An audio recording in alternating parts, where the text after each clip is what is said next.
down. Good boy.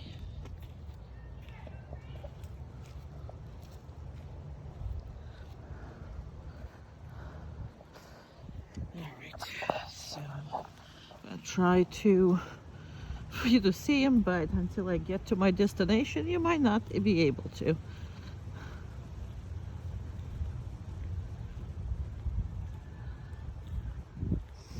So I'm going over there and I'm gonna hide behind those bushes now.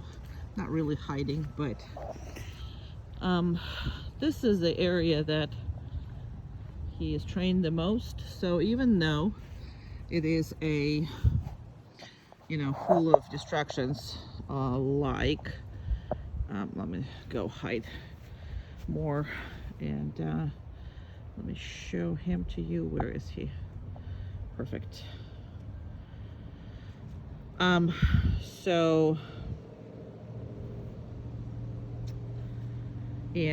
it's full of birds, neighbors, dogs, lizards, all kinds of stuff. Amanda goes back and forth and really just walking around. So although all these distractions are illegitimate distractions, he is worked here the most.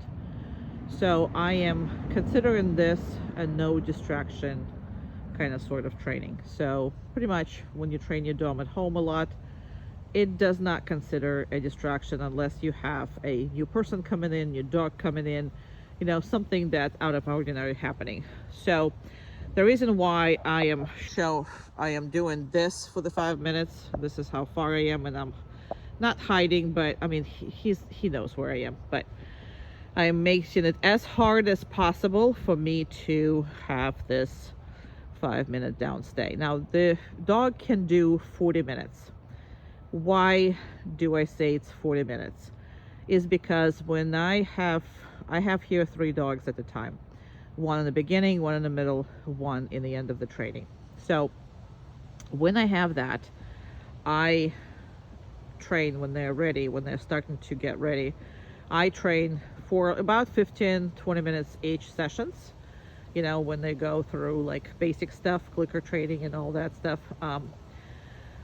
So when that's happening, usually the other ones are on the stay waiting for their turn.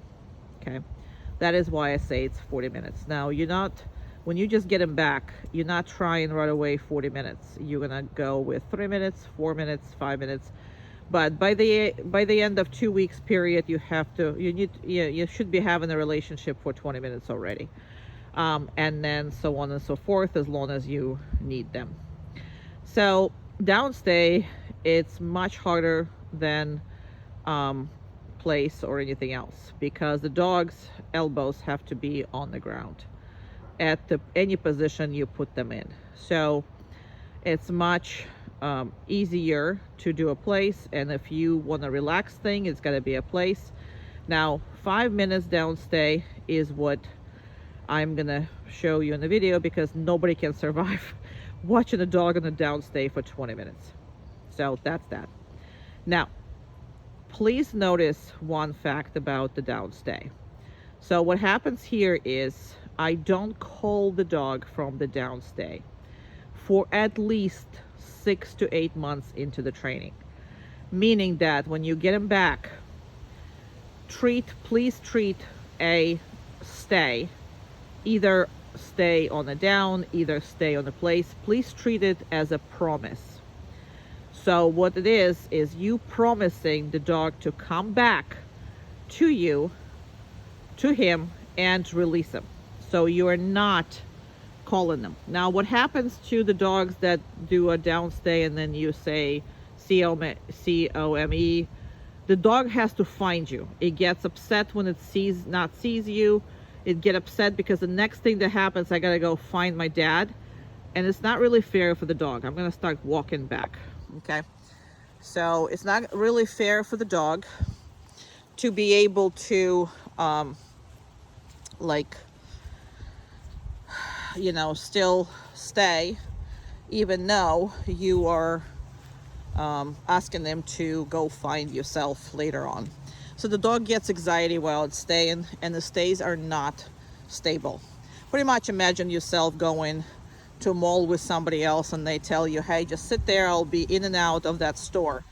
But in reality, they call you back and they say, in a couple minutes, and say, hey, find me in whatever store. And you like, what the hell?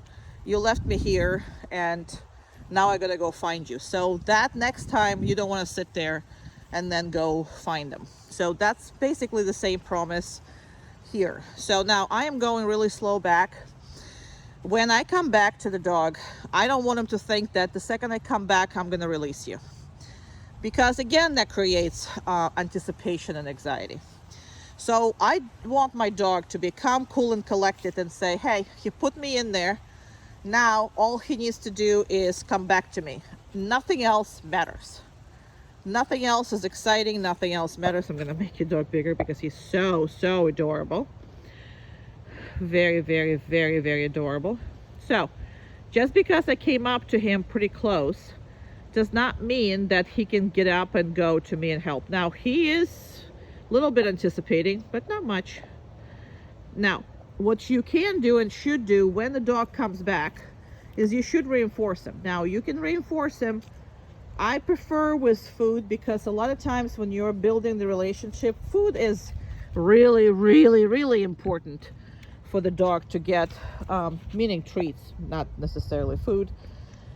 But just because, again, I came back to him after all this time doesn't mean that he can just get up and go until I release him.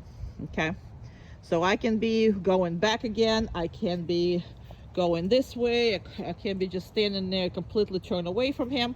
Whatever is going on, it's not his business to decide when he's going. Okay, so I reinforced him because when he comes back home, do I have to reinforce him? No, my relationship with him after the end of 6 weeks is really strong. So me being happy with him is pretty much enough of it. But with you being, right away asking for a lot, I always ask people to please, please use treats.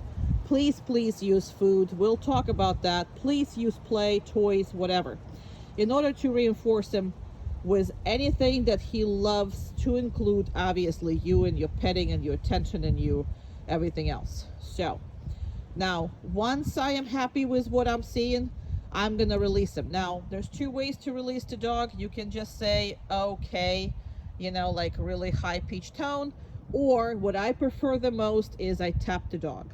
Okay, why do I like tapping versus just the voice thing? Just because I don't get up until I'm tapped. So until there's a physical contact, I am very clear not to get up. So that communication just gives you an extra protection. You don't have to do it. And if you have 2 dogs or whatever, that's much more important. But you will see me in this video doing it both ways, because I am preparing him for both ways, because I don't want you to be like completely stuck on semantics. So yes, he will understand both ways, but what I'm saying is it's easier on the dog when you put boundaries around the behaviors that you want to see, meaning that it's not just like I can say okay all day long, he is not getting up. Now I do it with a different intonation, and that's a different story. Now you're also not going to see me concentrating on commands. Not, I'm using maybe 3 to 4 freaking words. That's all I use with a dog. Everything else is very much easy going. So you can put your wording anywhere you want. So I'm not, the dogs are freaking smarter than we give them credit to. People's like, oh my God, should I use get off or should I use, you can use Apple for all I care. The dog is going to learn your language, and he already knows your language. So all I'm trying to do is simplify it for you. So the tapping is, I'm just going to come up and I'm just going to say, okay, he's a good boy. And that's it.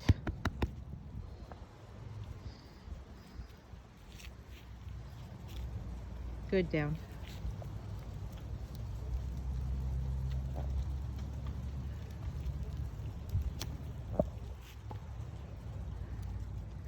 Good boy. Go get it. Good boy. Good boy. Go get it. Good job. Good boy. Ah, that's a good boy. In the hand. Good job. Good job. Yeah. Good job. Good job. Okay. Okay. Good job. Good boy. Come on. Good job. Let's go. Nice. Well, it's slimy. Stop. It's slimy. I can't hold it. It is slimy. It is slimy. Out. Good. Come here. Come here. Down. Good. No.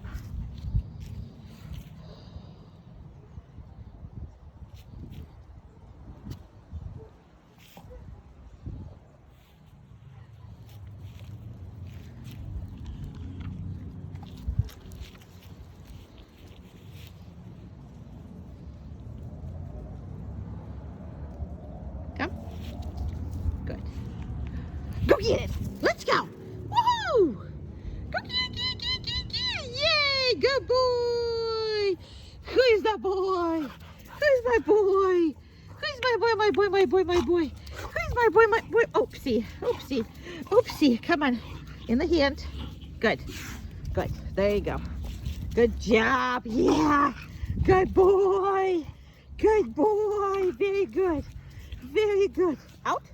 Good. Okay. Good job. Yeah. Oh, good boy. No, come. Good. Come. My boy. Good job. That's a good boy. That's a good boy. Go get it. So, everything he likes, everything he doesn't like, you are gonna need to practice impulse control all the time. That's one of the most important things, because if you don't practice that with his favorite toys and with the stuff that he doesn't like vacuum or this or that, whatever that might be, you know, in this case, it's going to be that stupid toy that makes noise and does whatever. He absolutely don't like it. He's already seen it. So you're practicing your control over the stuff that makes him normally move, react, or do anything else. Okay, so let's start with the stuff that he absolutely hates. Go ahead, Amanda. So he is on the down, so he has to trust your judgment. You see how he doesn't even want to look at it, and she's going to become a little more aggressive over there, and he does not like that, but you can go. Just the fact that he doesn't like it, that's not the point to get up or do whatever you want. He needs to trust your judgment, because again, these dogs cannot figure it out what's dangerous in life, what's not, themselves. Okay, so you have to be their guidance. And with the stuff that he loves, which is, we're gonna do a variety of his favorite toys here. So now he sees the favorite toys, and that's the whole thing is changing. So go ahead and start with his most favorite one, and that's that ball. Okay, now he is doing really good job. So okay, don't be stingy on treats and stuff. Now I know some people are not like, oh well, I can just pet him, I can just use my relationship. Well, your relationship is not big enough to control some of his basic drives, so there should be incentive. And your relationship wasn't that good, or he would be not in training here. So your relationship is going to be good enough when you can just pet him and be happy with, but majority of the time your relationship is not there, and your petting or your good word or whatever doesn't mean as much as something that material, you know, treats, toys, or anything else. In this case, we're using toys as a distraction, so food is essential. Go ahead, Amanda. And he cannot go for it, he cannot do all this. So just like we play with the tug toy, with all this stuff, everything that he's playing with, he absolutely has to work with around. So he is barely sitting. He has a, oh my god, she's, yeah, that's, All right, and I'm gonna actually go and reinforce them now after all of this. So you see I'm not reinforcing each and every time. However, you know, I am reinforcing once in a while and heavy. So there should be incentive. We're gonna talk about the food and um, 1 second. I got a text or whatever, so I'll just get rid of it. So we are going to talk about the reinforcers and what dog considers reinforcing and all the power in the world. Now, all he's sitting right now is waiting is when I release him, he's going to go nuts with all these toys, and this is fine.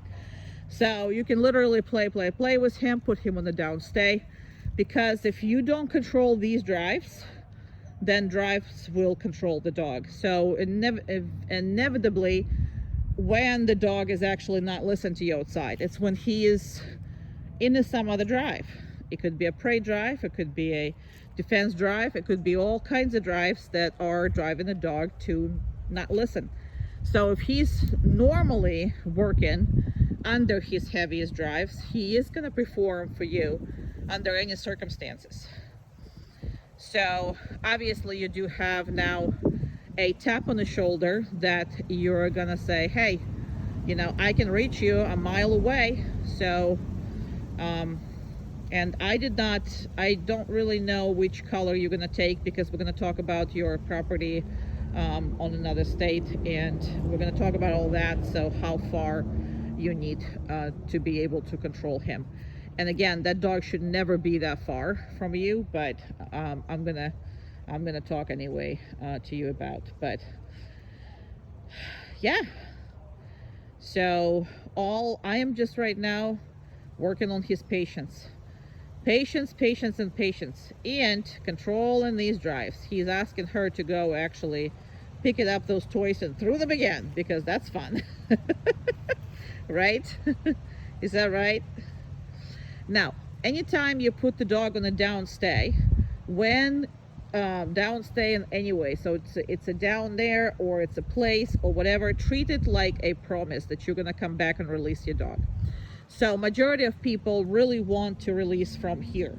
They want to just say, you know, the release word, and the dog can just take off and play. Okay, the problem with that is, if you're going to do this the first year after the initial training, you're going to put the dog in some stressful situations if you're going to go out of sight. So what I mean by that is, if I tell you that sit on that bench, or, you know, stay on that place, that I'm going to come back to you and I'm going to release you from it. So a lot of times there's a conflict, too much a conflict with the dog, if you're just going out, you know, out of sight somewhere, and then the dog is like, what the hell, the next thing I need to know is to go find you. So there's a lot of conflict in the dog who is experiencing that. So always treat the stay as a promise. You're going to come back to your dog and you're going to release it. You're going to get the best stays that way. Okay, he's going to trust you, he's not going to worry where you're going, and he is going to be just staying there until you come back and tap him and release him. Now, you will see in the videos of the dogs who are going here for training, if you're going to start going, at some point I'm going to tell you, okay, forget that rule, because he is already excellent on his stay. His confidence, his confidence in you is very big already, and you put enough penny in the bank to make a statement in his mind that you are trustworthy. We can actually start messing with that. And that could be anywhere from between the 6 months and a year. Because he's an adult, he went in training as an adult, not as a puppy. I would say wait a year before you break your promises and start releasing them from the distance. I hope that makes sense. Now, I specifically talk to you about this because I'm making him wait longer. So it's not because I wanted to, blah, blah, blah, blah, blah, blah. That's not why. I wanted him to wait longer before I release him. So what I mean by that, I'm gonna go over there, okay, and I am absolutely going to tap him, release him, and say, okay. So same thing with the dogs as far as impulse control. So dogs that he likes, dogs that he doesn't like, doesn't really matter. He needs to leave everybody alone as far as that goes. Now, obviously, you have a lot of practicing around the dogs that he likes. If he has friends, especially, that needs to be worked with, because in that case, the dogs that he doesn't like will be pretty much worked out, in the same thing. Different feelings, but the controlling of the emotions are the same, pretty much. So, 1 second. Let me just see. Here we go. So I can see him a little better. Uma. Good.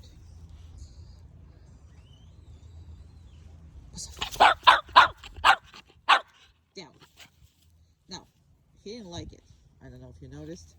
He jumped up, whatever it is, but he didn't like it. Even though it's his friend, I had never actually asked her to, I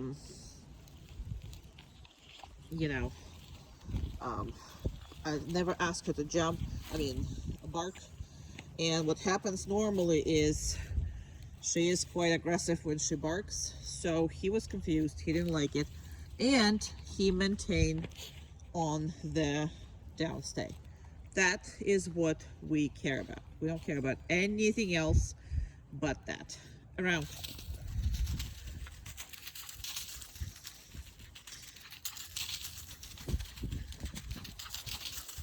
Down. Good. He's like, I'm already down. I'm not talking just to you. So, really good. It is exciting. So it's hard for him to do. But he maintained his cool.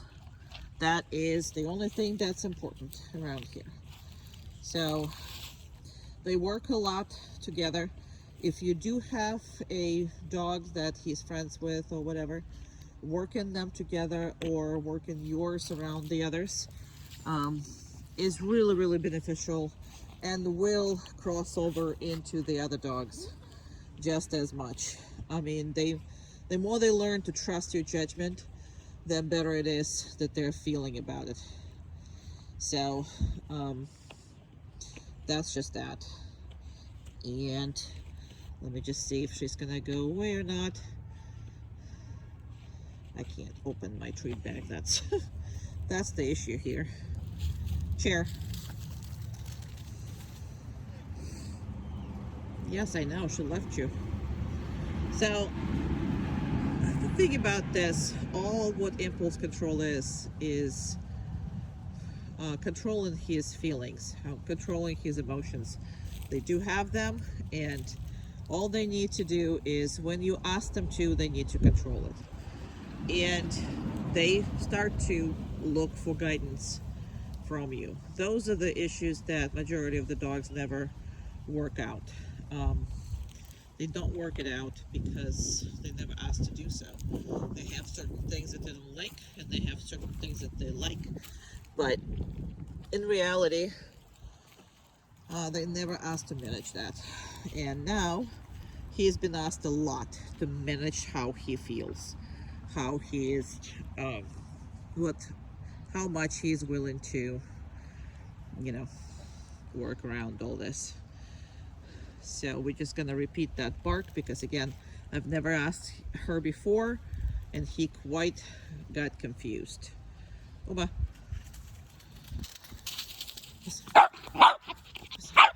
Still don't like it. He still doesn't understand what's going on. Look at his body language, look at everything.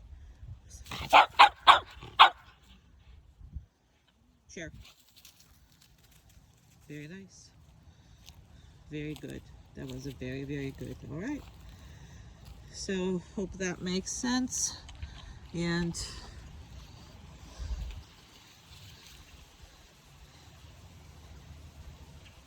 okay, boy. Okay, we're done. Go ahead. So first time we did this, we couldn't even get to the nails. So I made sure that we worked with it. He really didn't like any of that, and not his feet touch, not anything. So if you're able to do it yourself, that's a great relationship you have with your dog. If you let groomers or vets or whoever it is do that for you, the mistrust relationship is still gonna be there to some degree. So the reason why I like to keep going, I like to cover this and make sure that you guys are okay, because grooming is a part of your growing relationship and the trust things.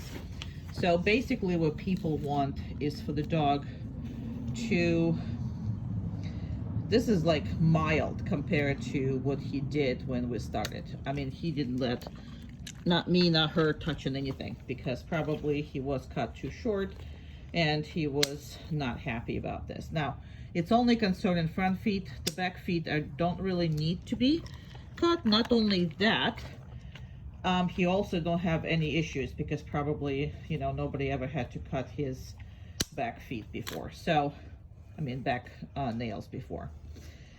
So she's gonna go for it, but not gonna cut anything, just kind of pretend to cut in the back feet unless you know, if you ever need that. So the reason why I say that's important is because when you ask your dog to trust your judgment in all the situations, then you cannot have anything that is standing between you and him trust-wise. Because if I don't trust you with one part of your body, one part of whatever it is, like he's not letting you cut his nails, right? But you want him to trust you with everything off leash situation and how he behaves on the street. It doesn't seem connected, but it really is, because nothing should be between you and this dog that is a taboo. So you gotta be able to restrain him, lift him up, you know, do whatever it is that to him. And if that's happening, then the trust and the bond is gonna grow. So that is the very, very important part of it. So a lot of times people underestimate it, but when I started to touch his feet first, it was like a dance, you know, because he would not let me touch his front feet. Now, he might or might not be okay restrained on the grooming table. Now, I did that, you know, we did this on the grooming table right here. So once we put him on the grooming table, he kind of knew that he is restrained and he really can't resist. So that's probably how it's done or whatever. I don't know, but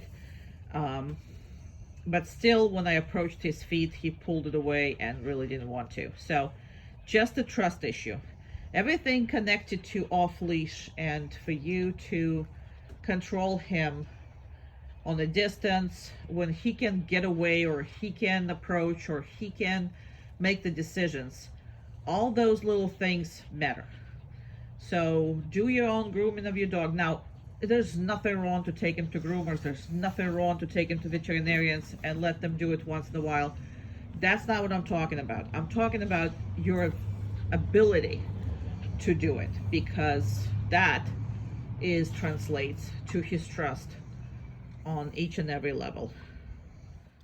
Okay, and same goes as the nail clipping. Go ahead and start with the mouth. Same goes for the ability to restrain him and look in the particular parts of his, good job, his body and everything else. So another thing is, you're not only looking for, hey, he allows me to, but also how much cooperation, oopsie, good job, how much cooperation he's got, you know, how much he cooperates with you with whatever it is you're doing to him. Again, doing something to the dog does translates to its behavior, you know, off the leash when he has an ability to make a choice of behave how you telling him to behave or not. So this is all bonding creating. Bonding creating. Just because it makes no sense to the dog, why in the hell are you looking at the ears? Why in the hell are you doing this? Why in the hell are you brushing them? You know, but this is all bonding creating things. So again, nothing wrong with the groomers doing this, nothing wrong with the vets doing this, none of that stuff matters.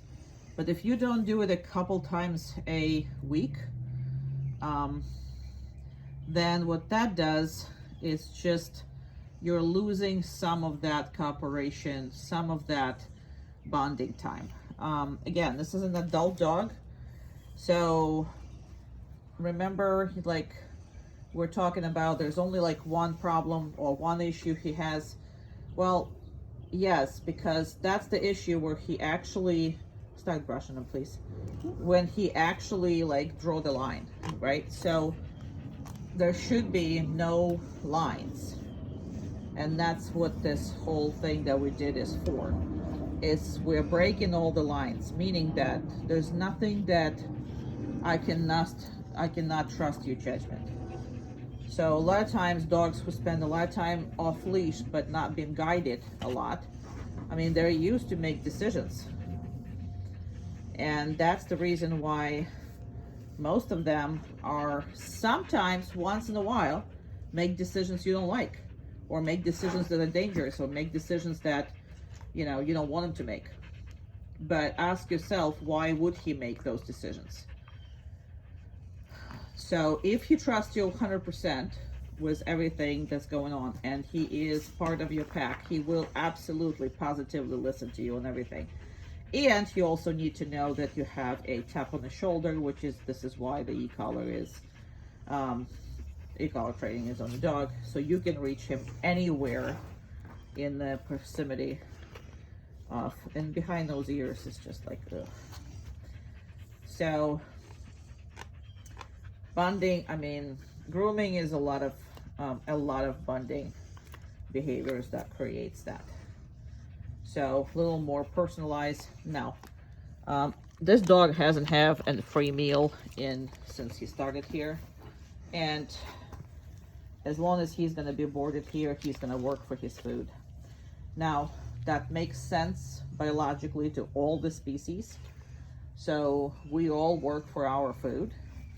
So because of that, or we should anyway, because of that, there is a lot of things going on in the accountability department, in willingness to perform for you better, and again, to connection and to bonding, because the ones who is in charge is the one who provide the food to everybody else. So, or allowing them to eat.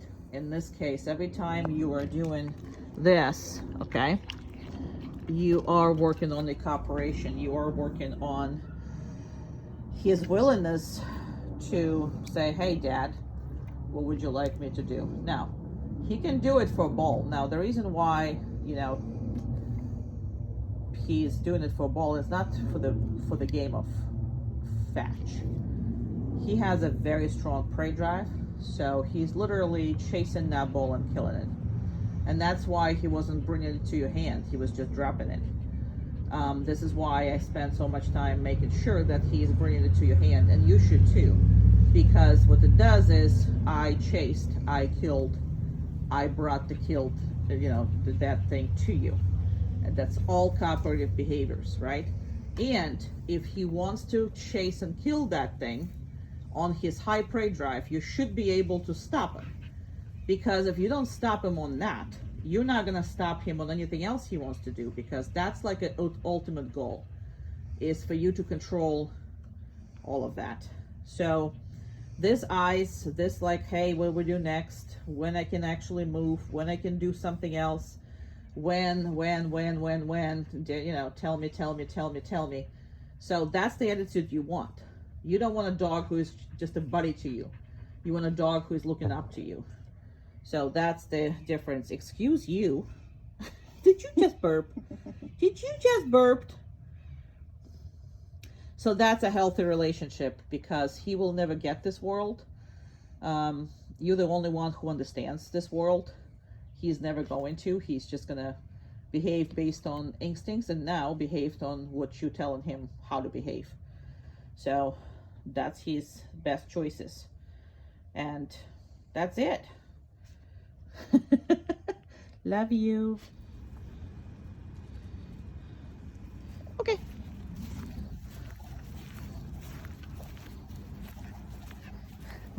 Go Good one.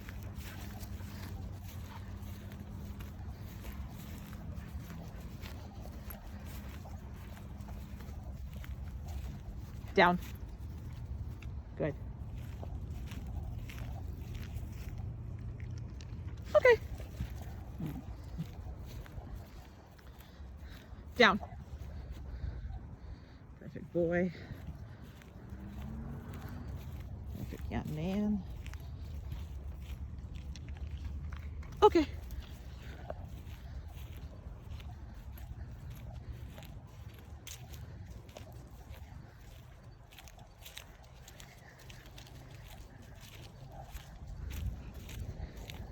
Now he already, I think, understands what the heck is going on, but down.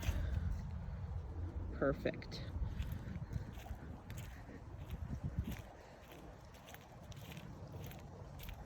Now, he's turning around now, but if he's going to be watching something, he might not turn around. As long as he's going down, that's all I care about. So, for some animals, okay, it's easier to do the recall.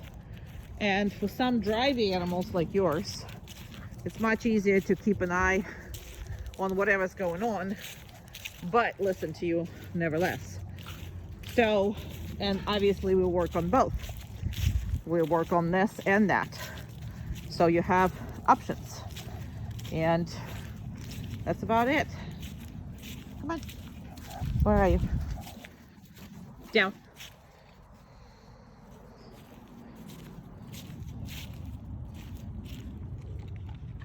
Okay.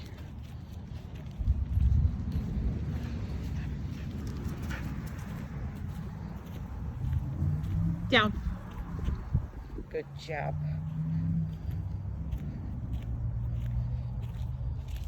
So either he turn or not turn, I can care less.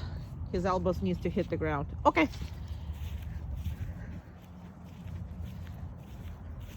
Down.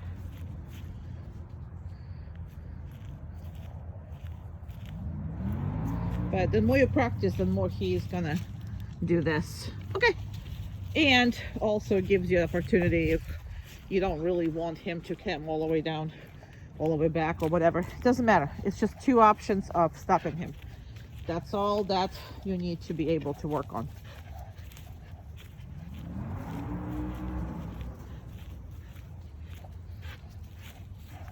Good boy. Love you too.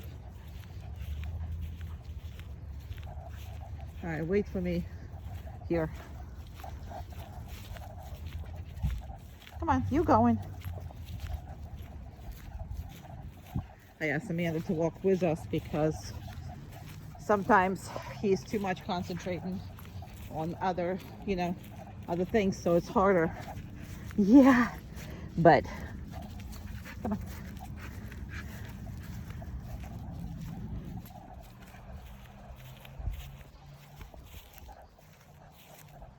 He's going with me. Now, even if he's down,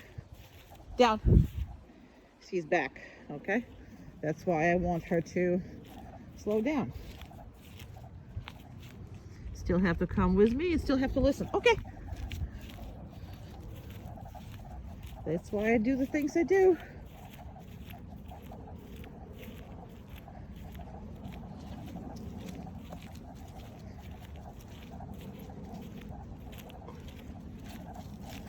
Why is she not coming? Well, it doesn't matter, does it?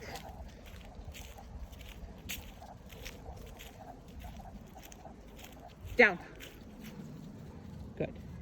As long as he is working while he's not really sure what's happening. Okay. Good job. So it's just, anytime you can put the stressor on the dog, you should be doing that and work him. Down. Good. Still turning, not looking her way. That's basically what I wanted to show you, but okay, he's not doing it. That's okay though.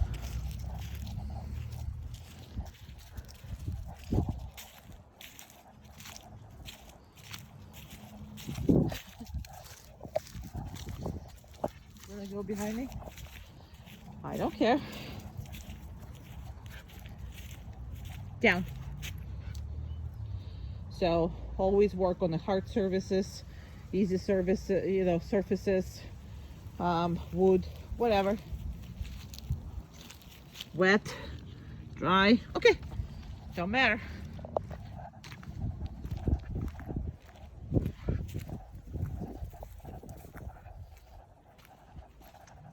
There's so many applications in this. So now he's actually gonna see her if she's still there. I didn't specify. She is. Down. Good. Still turn around though. That's all I wanted you to see. Okay. Down. You are not gonna do it, right?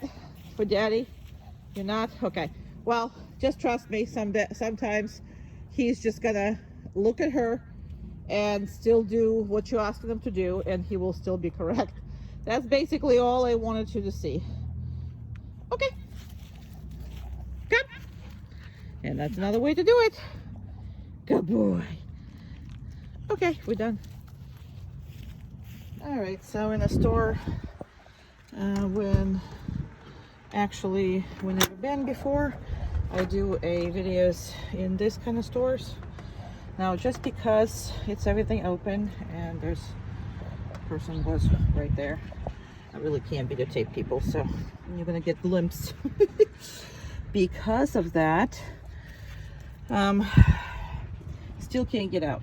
Other cars, whatever, still can't get out. Now, I don't think I can put the leash with one hand. I'm gonna try it, but I might have to put you on the down. Not the dog, but the phone. And then, yeah, I don't even know where it is. So give me a second. So let me put this on. He is a hairy beast. Anyway, now, as you can see, we're not talking. I'm not saying anything to him.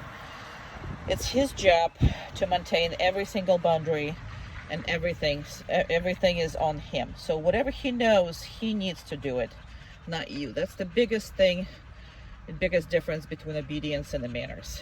So the dog can be operating only on obedience. Now, so I'm just gonna take that, and just because I took it doesn't mean that he can go, right? So, perfect.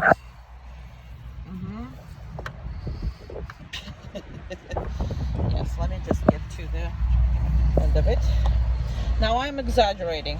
Do you have to do this long? Yeah, I would suggest you do this first several times, just to make sure that your dog is not just pausing, but actually respecting the boundaries.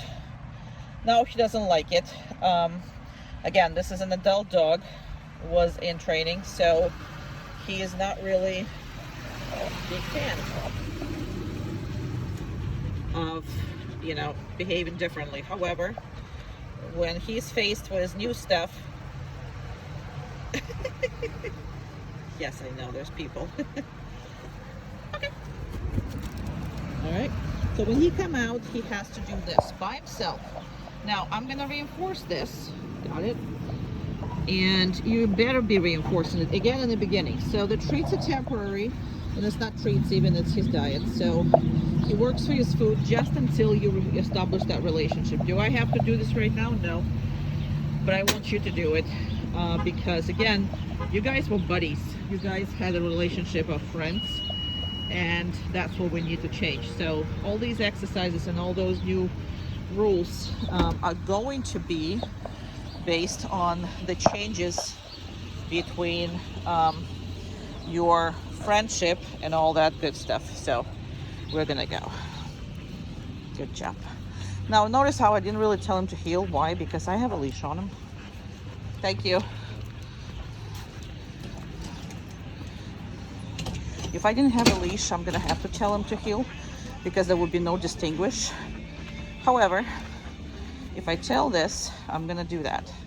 Now this healing like this, when he's actually touching your leg and looking at you, This is actually, I didn't create, so somebody else created that, either you or whoever trained him to heel. Not a big fan necessarily, but I didn't touch it because that's his comfort zone, and maybe you liked it, so I just left it as is because I didn't want to change too many things except the basis. Now when I stop, that's what I expect him to do, all by himself. I don't care for telling him. Now if I want him on a down, then what I'm gonna do is gonna tell him that, because his automatic thing is sit, as it was before, I think. So there's a lot of things he knew, but see, knowing that and actually doing it under stress, those are the two different things whatsoever. Anytime I can practice anything off, I will, and you know, I will just keep pushing his things on everything. Now, just because I picked up the leash doesn't mean that he can get up, right? That's a biggie. Now, once I start moving, he needs to go with me. And I stop again, and that's what he needs to do. Perfect. And then there's chickens, so what we're gonna do is we're gonna turn around and look at it, the birdies. Come on, you're gonna come up pretty close. Good job. Down. No, down. Good. Now, big distraction. It's right in his nose things. Now, I did ask him. He did not do it himself, so he's not getting a treat, however. There's nothing wrong with that, because this is a lot of to leave alone. Now, although I did not give him any food for the down, because I had to say it twice, I think, because of the distraction, I am gonna absolutely reinforce him for staying. It's really good.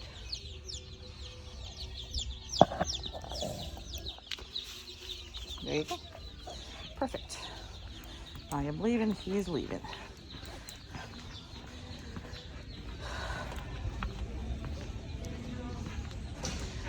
Now, first time when I encounter a distraction, I am going to, very good. Now I'm gonna slow down. He doesn't really know if I'm to sit or not to sit because I'm slowed down. And then I'm gonna slow down altogether. Now he's doing the right thing. Very good. Okay. So, very nice. Now I'm gonna put him right here. So, and I can leave him like this. Doesn't matter. Whatever going on, because there's a lot of food that he can actually go for, grab, or whatever, or even go sniffing. So,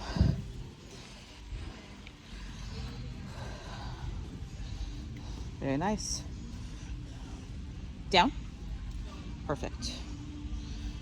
Very good boy. Yeah, good boy. Yeah, you are. All right. I'll drop the phone. So what I'm gonna do is I'm just gonna leave him alone again. Right.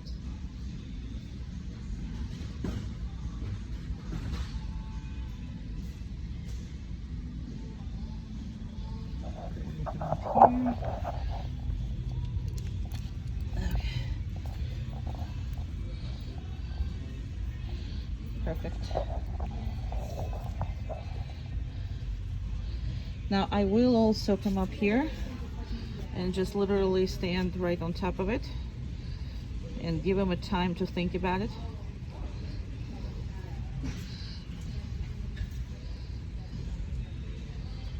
I'm gonna also drop one of them because you know how much she loves these.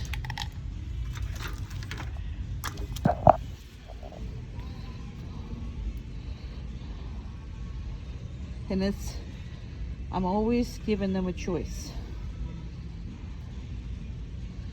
And if he did good, which is he's thinking about it, if he did good, I am going to reinforce that. I am going to move on. is it? Yes, you missed those. So because he was interested still, so every time you see something like this, this is the reinforcement of your relationship. So I'm gonna go right back right here, and I'm gonna put him right over here with these things dropped.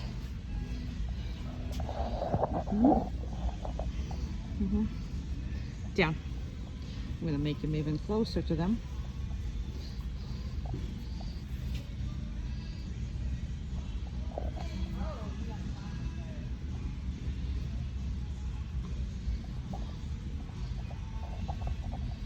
Step outside. Keep him in there. I'm behind the line here. My hand is out. So why I'm holding him here? Because I really want him to make a proper choices. And not only that I want him to make a proper choices, but I also don't want him to regret them. That's why I'm doing this. Because the feelings are very strong. And we're leaving. And that was hell of a much better. He did not feel like a big loss. Now, give me a second. I did not do this right. I switched it again. Boy, I switched it again. Sorry. Good boy. Here we go. I press on something accidentally. Very nice. Very good. And what we have there. Good job. Very good.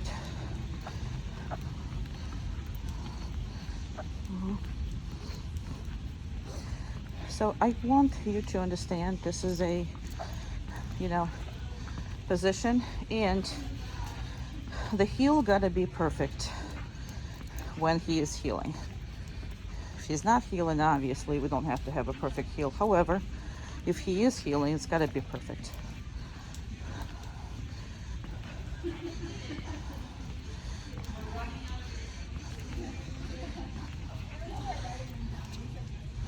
Very good. I am consistently dropping the leash because I'm confident in my equipment. You will be confident in this equipment. It just will take some time. Anywhere from 3 to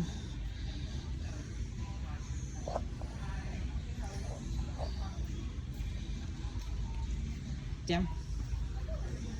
Perfect.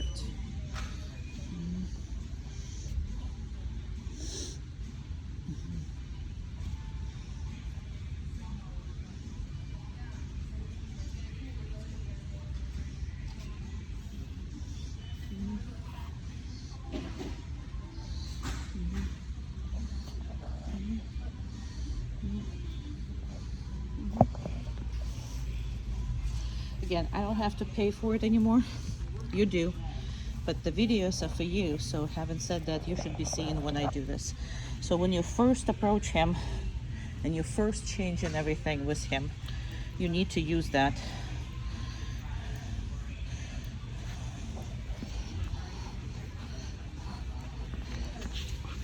Good. Randomly change direction, especially if I notice he's not paying attention to me. I will just see, I will change directions like this or whatever. Very good. And I'll just change directions. Now when he's touching you and he's actually like right there, it's easy on him. That's why a lot of people create that. It's because this is easy on him. He's only paying attention to you. Very good. Obviously the doors or anything didn't bother him. And we got a people here and there. A lot of cars moving.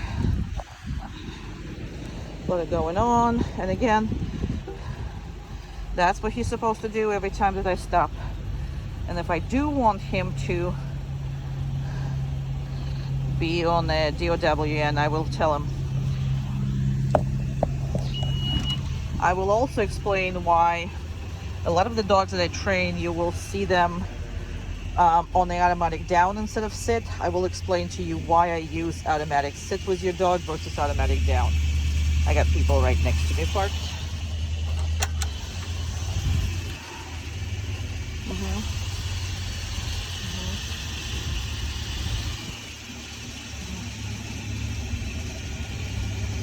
Just because everything open doesn't mean he can come out.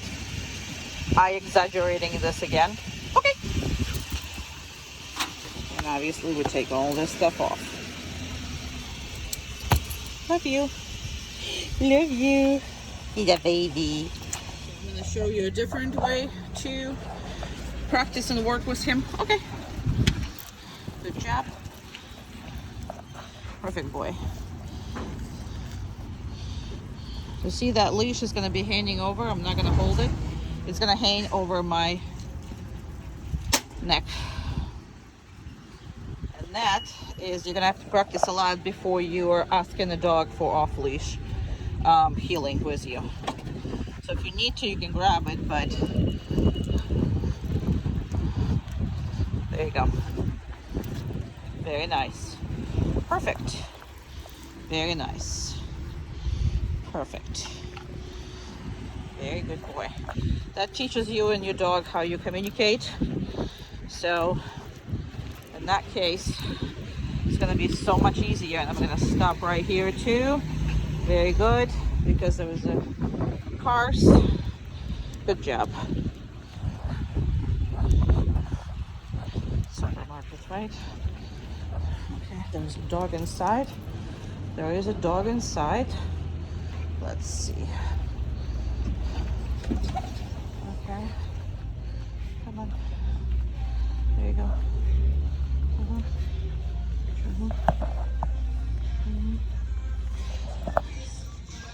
Good job. I don't know where they are. I just saw them, but good. And I'm gonna stop right here. Sorry for my hands. And I'm gonna reinforce him. That will allows me to kind of sort of walk, and you guys gonna get to experience each other's you know, corrections and everything before the hand. Good job. Good. Perfect.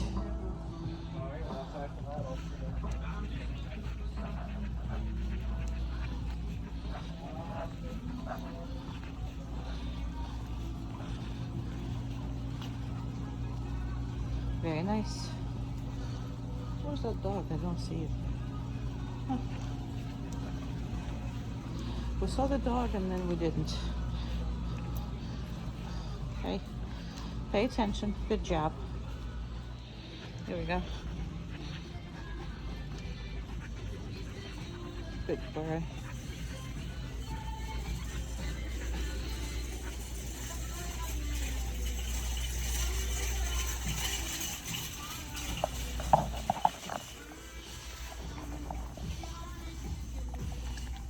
Okay. It's like, okay.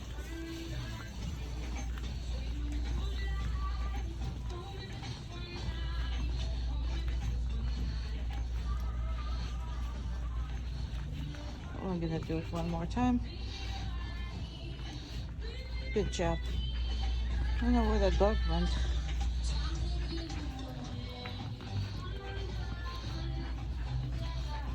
Good job.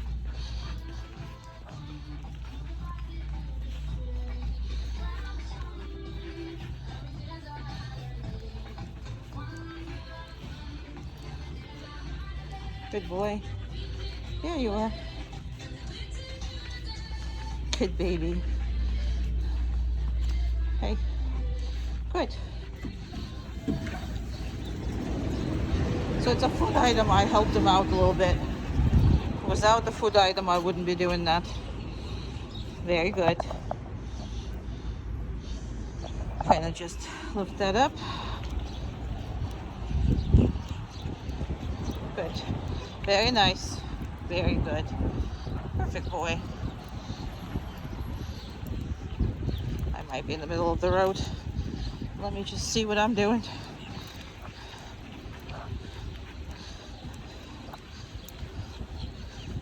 Good. Very nice. Get over here.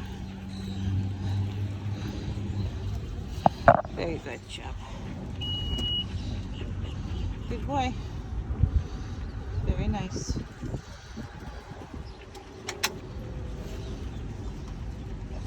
Everything is open. Okay. Okay. Good job. Very good.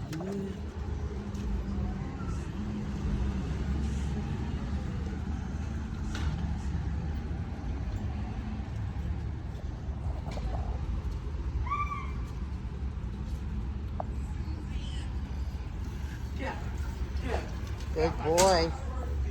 Very nice. Very nice. The doggies coming in. Perfect.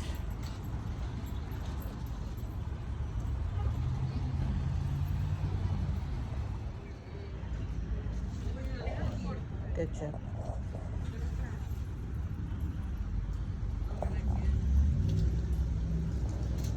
Good boy. Very nice. Good. Good. And I'm gonna give him some food. There's another dog coming in.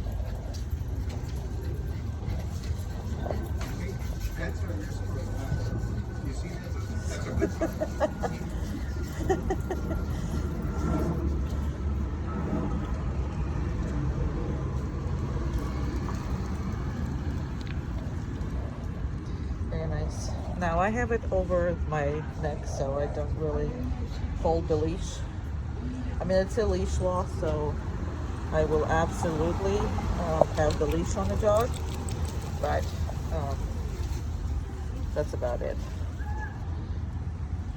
Now, most of the time I'm not brave enough to go in these stores because you can have a dog without an owner, you know, pop up to you, and I am terrified because it's your dog, but I will absolutely always have here. So he is, good job, very nice, very good, you're awesome, yes you are, you're awesome. Now, again, am I showing you that, you know, so do I have to feed him? No, but I would like you to, because again, you need to create that, not a friendship that you already have, but a relationship in which you are on a step above. It's kind of sort of like the hierarchy of competence, you know. He's not competent, so right now, like, there's nothing I'm doing. He's still watching me and paying attention to me. He loves to be engaged. If you will engage him, he will freaking work all day. He will literally work all day, and you know, most border collies are. So, all right, there's nobody right now. I'm gonna take it. Coming into the cats. I'm gonna make sure that he stops and sees them. He can smell them already, so he's trying not to look at him, but I'm gonna wait until he actually looks at him. Again, just have a leash on this. Now, this is not how you should start when you first time walking them. For first couple months, I would absolutely, good job. And I gotta leave, and he has to live with me, and I'm gonna stop. And he needs to do, no, thank you. It's hard because there's another freaking cat here, right? Yeah, I know. Because I have to tell him I'm not gonna give him a treat, even though he's doing really well.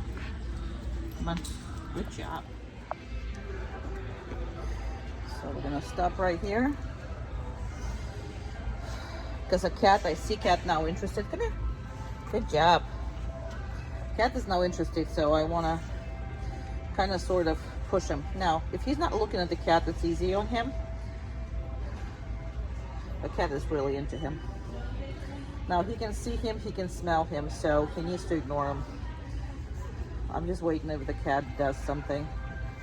And he is a good boy, so I'm gonna reinforce him too.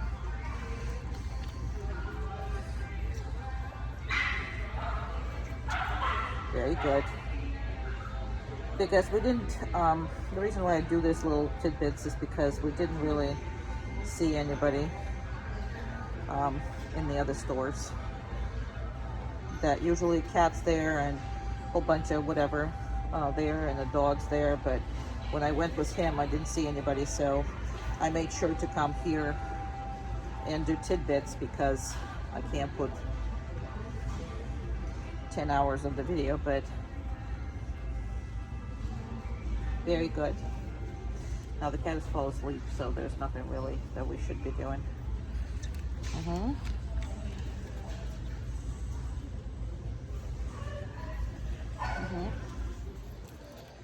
There's a dog over there going nuts.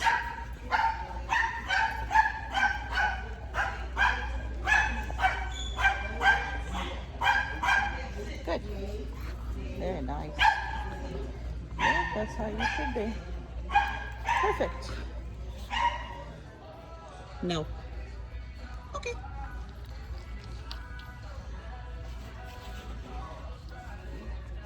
No. Okay.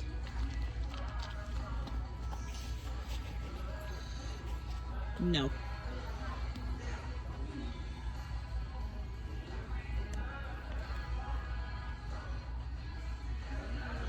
Okay.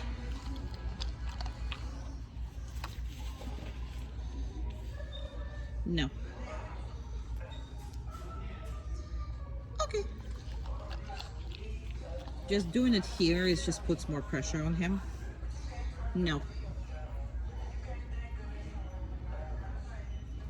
Okay.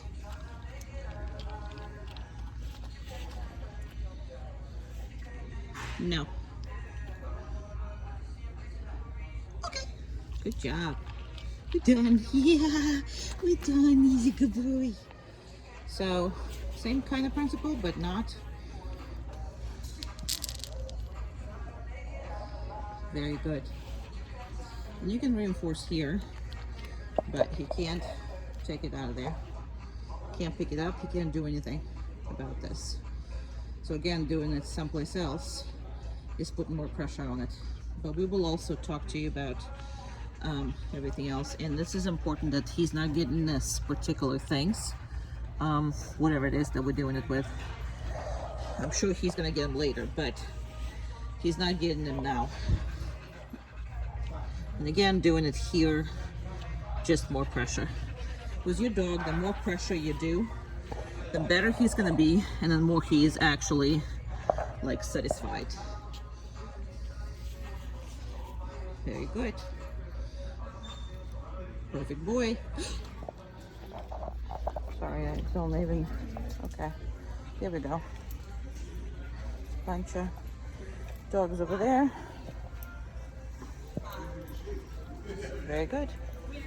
And if I stop, he needs to do this, and they can do this. Perfect. Very good.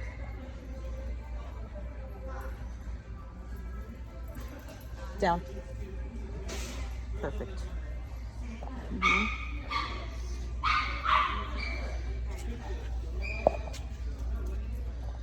Very nice. Just got a little closer, but I don't want to disturb them either.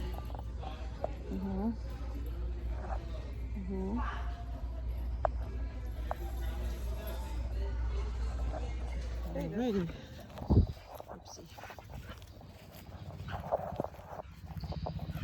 So, as far as off-leash, walking, hiking, whatever that is. So, he is correct anytime that you can see him, and he can obviously see you. He learned that already. So, he cannot be running between those bushes, between this and that, and I'm not going to be able to see him. So that cannot be really done by him. So every time, same with being behind you, same with being like, even like I said, if he's behind the bushes, he cannot be doing that. So he has to be anywhere. Plus, if you change direction, obviously, he has to follow you, and he has no way of, not paying attention.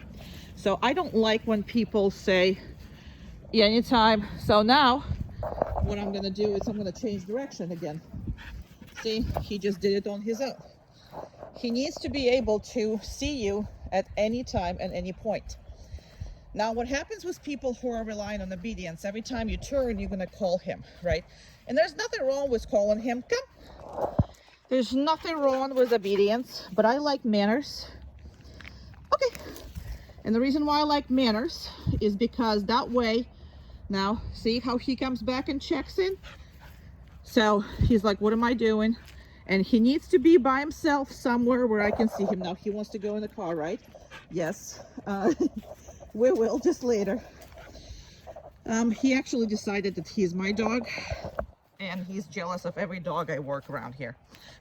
So he made that very clear to me, that excuse the hell out of me, it's just me and that's it. So no, it's not Bud. So again, I'm gonna change my direction. I expect him to watch, not calling him. Does that make sense? Again, he's good at calming. He's good at doing all that. He still thinks we're gonna go for a ride. I love you so much. I love you so much. Yes, I am, boy. Love you so much. Come on. So, yeah. But I need to be able to pretty much see him all the time. So before, he would just leave me and run. So also, if I'm walking, right, or I'm hiking, or I'm doing whatever with him. So if I stop, and the second he notices, he should not be running away, explore the area. This is exactly what he needs to be doing. Asking them, hey, why are we stopping? What are we doing next? And again, this is something that I really want to make sure that he does it on his own. So if I'm just stopping, I don't want a dog who explores this 2 acres while I'm not paying attention to him. So right now I'm pretending like I'm on my phone and I'm looking through something. So I'm literally like turning away from him, doing whatever. And the second I'm more and more away from him and taking my attention off, yes, he still wants to kind of sort of go and explore, but he sticks with me. And I want to make sure that he sticks with me. So I'm not going to make him, but anytime that he sticks with me, I'm going to reinforce him, either by playing with him, giving him food, or anything. In this case, all I'm going to do is, at some point, I'm going to reinforce him. I'm not going to reinforce him right now because he's still thinking of going around right now. Because again, he's just waiting for me to, this is what I want. So I really would like to reinforce that. And again, your relationship, good words and petting, not necessarily enough to make a big impact. So in this case, again, food or start playing or something like that, that would be the best, thing for him.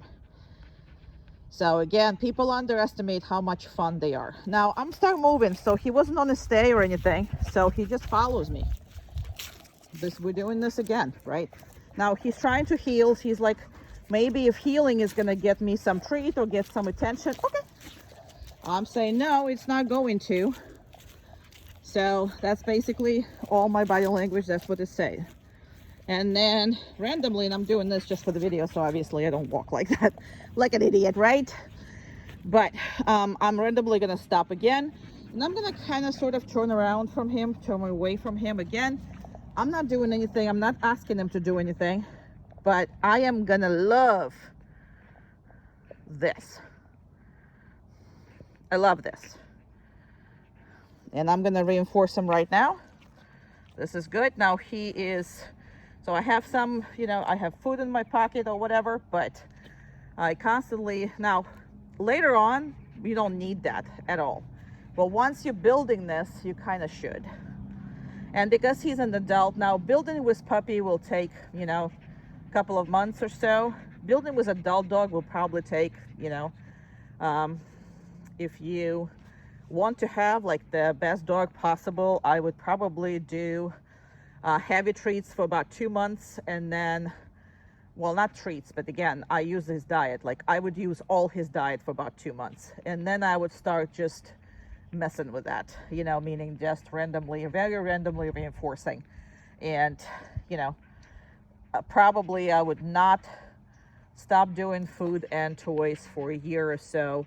And again, gradually wean him off and just build on the relationship, because by then he's gonna enjoy your petting and this as a reinforcement just as much. Because again, the relationship is, when you're buddies, it's not that much, they don't care that much when you're buddies, but when he is like your subordinate,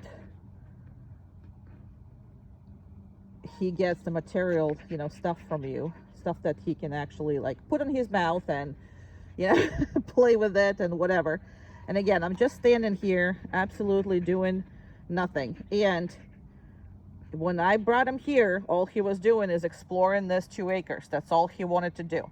Now all he wants to do is pretty much stick with me, because I heavily reinforce that. I hope that makes sense. And again, you start going, and there he is. Good job. Now, and we also obviously practice in obedience, but when I do that, I like go overboard and everything else. So like, I would do 20 in rows, for example. Come. So the reason why, I do this is to basically annoy the dog. That's basically what I want to do. Now, he's smart. He's going to figure out the next thing is going to be that. Come. So I don't want him to, lose that interest of coming to me for 20 times. Now, when you call him sometimes, it kind of makes sense. Hey, you wanted to turn. Well, even though I don't do it for this, we just discussed that. Come. We're not doing this, for purpose. Okay. Now, I will be doing it if, let's say, I saw the dog far away or whatever it is. I would absolutely call him to me, put him on the, heel. And as of right now, it's going to be all leash heeled for you, just because it's the hardest to control. He is peeing. Come. I will even interrupt sometimes his pee if it's not a morning pee, you know what I mean? Okay. I will interrupt anything. He's trying to get in the car again. Come. Good boy. So, obedience, it's tricks, right? So obedience is all about the tricks. But if you're making it 20 times in a row, where it makes no freaking sense to the dog, come. Good job. Very nice. Okay. Good job. When it makes no sense to the dog, that's where it matters, right? Because he just simply listens to you. That's all he does. Okay. That's all he's gonna have to do. And a lot of dogs, when you say it 20 times, they become resentful. I mean, they are going to like, resist and do all this. And because of that's why I'm doing this. I want to make sure that you're just doing it because I'm asking you to, for no other reason than this. I hope that makes sense. Perfect boy. And sometimes I will just hold him here. So until I release you, you have to hold the command until I release you. Doesn't matter what it is, right? We don't have stays, we don't have anything. All we have is, I told you to do something, you're doing this until I release you. That's the only thing that he has to care about. Okay, perfect. Good girl. Very good boy. Very good. Very good. Very good. Very good boy. Excellent boy. Very good boy.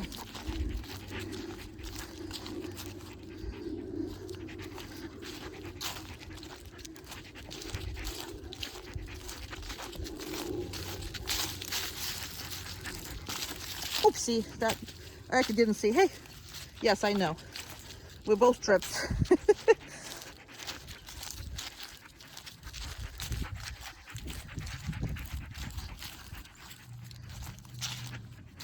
Perfect. He can do this, but don't trust it with distractions until you trust your equipment. Perfect. Heel. Good. Good. I forgot the first part. Okay. Now, this is not a crate for holding. This is our emergency crate. Okay. But he's like, I'm using the opportunity to go right in. I encourage him to go and everything. Give me a second. Let me take his equipment off. Okay. All right. And I am putting, so there is no equipment here. So now, equipment is over there. And I'm going to close them in, obviously. Okay. So obviously you would put them in whatever it is. If you don't use crates, that's fine. You're just going to use the boundaries. But if you do, anywhere at any time, every boundary is on him. Anytime there is a door, anytime there is an opening, anytime there is could be a physical line that you're going to, establish. So it could be if he has his room, or you walked in the house, or whatever that is coming out of the house, which is going to be another video. But every time there's any kind of entrance or exit, right? It's dog's job to ask for permission and not for forgiveness. So the crate is just very easy to simplify that. And again, if you don't keep him in a crate in the house, which is, he doesn't need it, I don't use it. However, if you don't do that, then what happens is you still have to go into the vet or this or that, if he ever gets to any kind of needs.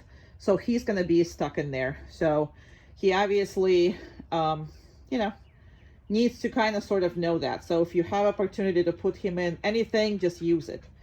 And, again, you don't need it, but if you have it, sometimes put him in.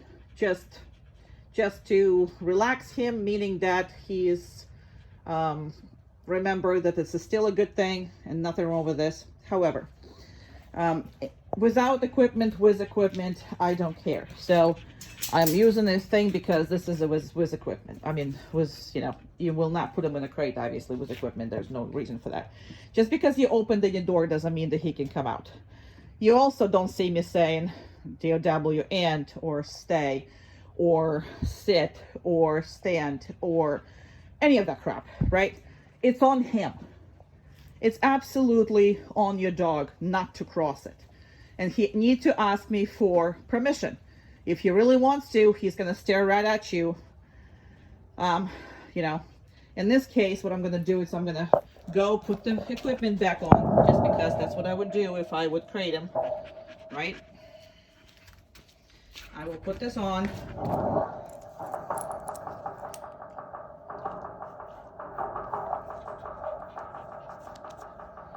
And just because the equipment is on doesn't mean he can get out.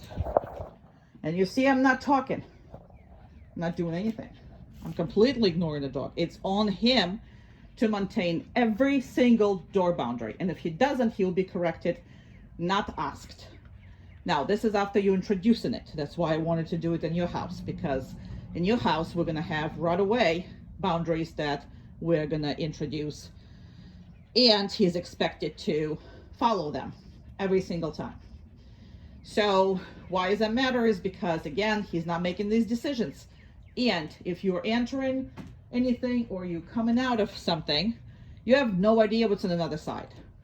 So you need to be the one who checked for safety and whatever, right? Before you say to the dog, okay, good job, yeah. So there's a chicken area. So the only time they ever go there is if I'm working with them and chickens are put away. So now I'm entering here, and he shouldn't. See what he should be doing? That's what he should be doing, because I should assess the situation, what I have over there, before I'm gonna either call him in or not. Again, you don't see me talking to him. Now, because I put so much on the dog is tired by the end of the day, because he has to use his brain pretty much every time he's around me. I am not going to micromanage him.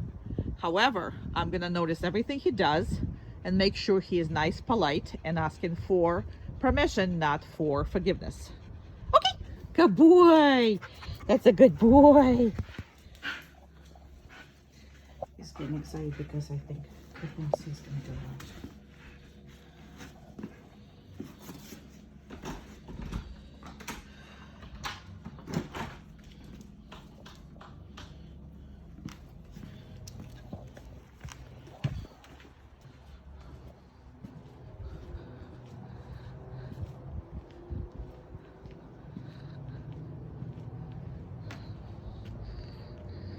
That's how it should be.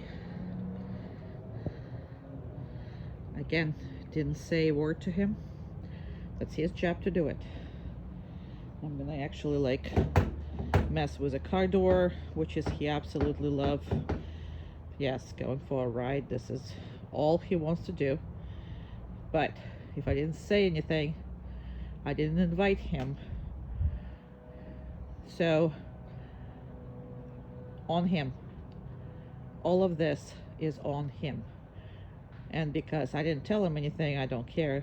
When I'm gonna come back, I'm gonna do exactly the same thing. Nothing. So all of these things are on him.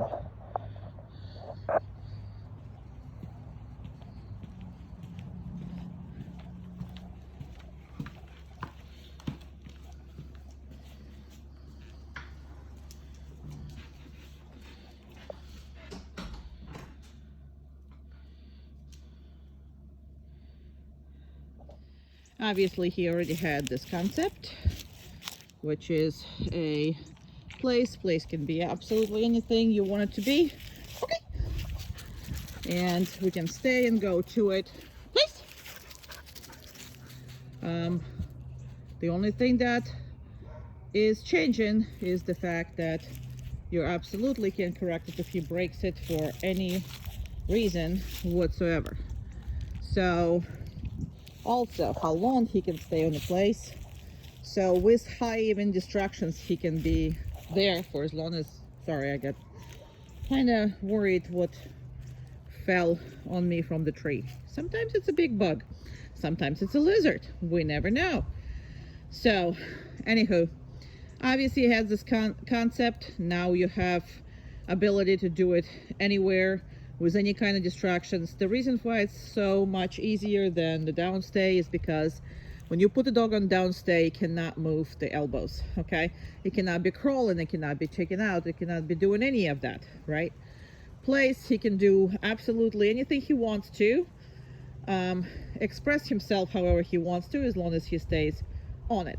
So having said that, if you, let's say somebody is playing outside and you guys are camping, or you know, or something else going on, and you just don't want to be bothered where your dog is, whatever that is, you put him on a place and you make sure that he stays on it. And the more you practice it with different directions, it doesn't have to be any particular thing. Anything can be introduced to be a place if you have a boundary. If that thing has a boundary, it could be elevated, it could be on the ground. The only reason why this is kind of hard is because when he gets on it, he moves it, so it's going to be all like you know, not straight up, so it's going to be all messed with. So because of that, I am perfectly you know, that's what I'm using, so I can confuse him if I have to. So here, when I work with other dogs, he has to stay on the place for at least 40 minutes, because every dog I train is about 20 minutes and then they stay on their places while I'm training another. He's been very jealous of me So I've been working with him a lot because he hates seeing me with other dogs. And because of that, he spends a lot of time on the place. If I am doing something with another dog, it's easier for me to handle this. And it's easy on him too, because sometimes he gets overexcited and over upset. Really doesn't want to share me at all. Now, please treat this behavior just as you supposed to treat your downstay behavior. So you always have to come back. If you left your dog anywhere, come back and release your dog. Don't you call him from far away, because it puts so much anxiety on the dog. If next thing that happens, he has to go find you. So most people cannot accomplish downstay or place with the leaving the room or leaving out of sight, because the next thing what they do is they call the dog. So the place and the downstay is a promise that no matter what happens, I should stay on it and you will come back and release me. So it's never a guessing game. It's a promise of absolute 100% predictability. So I always gonna come back, and I always gonna release my dog from the place, okay? Okay. I will never call him from a place, make a different command from a place, or do anything with your dog off the place. Very good. Place! Come on, place! What? Perfect. So do it as far as you want, whatever as you want, okay? So he was like, I'm healing. Maybe I'll get more treats for it. So, you know, he wants to sometimes do what he wants to do, but I didn't have to correct him. He went by himself, so I'm happy. He was just like, well, what if I stick around with you? That's another thing that's outside is confusing. Remember, we just talked about on another video where I stop. I am going to, you know, require him to kind of be with me. So that was a part of it, because we left the place and he thought we're done. And then he was trying to stick around with me, and then I sent him away. So the further it is, the better it is. You have a very, very intelligent breed.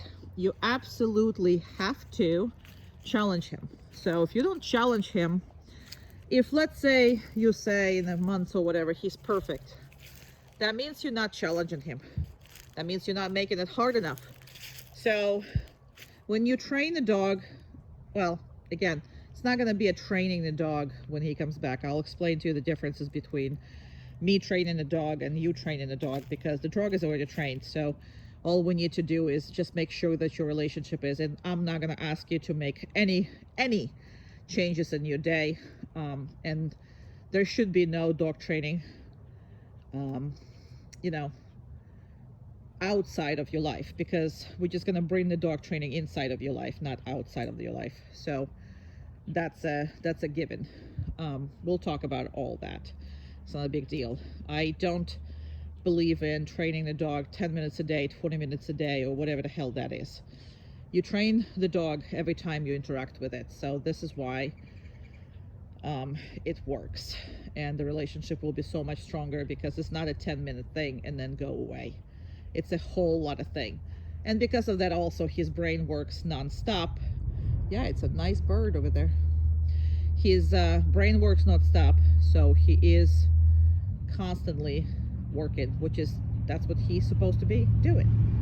And that's not, you know, anything out of your way. Maybe first week or two, but not afterwards. Be a good boy. You are. You're the best. He's really the best. So yeah, he knew that behavior. I just completely, you know, make it more stable, put the longevity, you know, longevity into it, and put the correction to it if necessary. So that's all you got as far as that goes. It can be used when you have company. It can be used for anything you want. Again, we will discuss that, but we use this a lot. And again, You never call him from it. You always come back and you always release the dog. You can tap him or just say, okay, okay. Or you can tap him, which is I like the tapping. Good boy.